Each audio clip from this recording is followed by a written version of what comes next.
It can be one of the most nerve-wracking times for parents. Your teenager wants to start dating.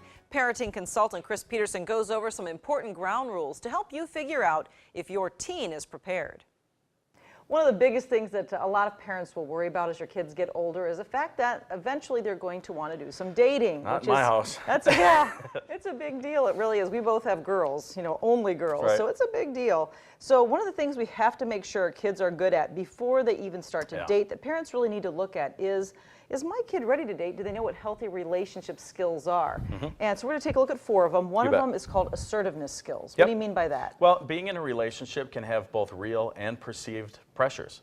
And we need to know that our child, when experiencing those, can work through those pressures assertively and still keep everyone's dignity intact. All right. And what about problem solving? That's a number 2. No doubt there's problems with teens that date. They have conflicts. Some of it can be as simple as hanging out with their old friends versus their boyfriend or girlfriend, providing enough time for schoolwork, or the contributions to the family. So how can they adjust their time? How can they solve those problems and keep everything kind of rolling? If they're going to start dating. Exactly. All right. How about you bring up something called emotion regulation? We overlook this a lot. Being in a young relationship is tough. It's tough being a teen, period, but when we add the dating scene, emotions can spike and sink, and we need to know that our child is able to regulate those emotions in healthy ways, express themselves without hurting people, but still being assertive when doing it. Yeah, because there can be a real roller coaster when you first start to date, for sure. And then there's conflict resolution. There's going to be conflicts. There's going to be conflicts. And is your child able to resolve those and keep everyone's dignity intact? Okay, very good. Then one of the things we have to ask too is, does your child know what a healthy relationship even looks like? Yeah, healthy role modeling is the biggest teacher.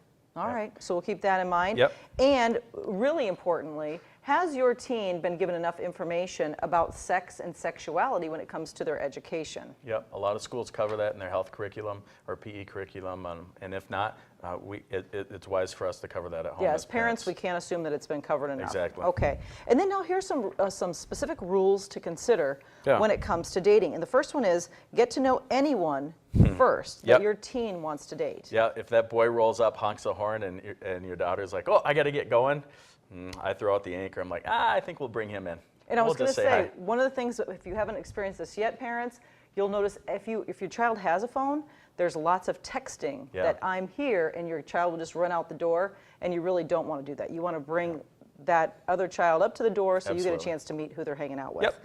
All right, so know who, what, where, and when before they go. Yep, absolutely. I know a lot of wise parents that it's written down, because as parents, we're busy too, and it's kind of hard to remember. Before that child leaves, they just write, we're going to be here, I'm going to be with who, and I'll be back at 10:30. All right, also we should make sure they're age appropriate. Yep. All right, hey, thanks a lot, Chris. Absolutely, thank you. For more parenting tips, just head to our website at news8000.com.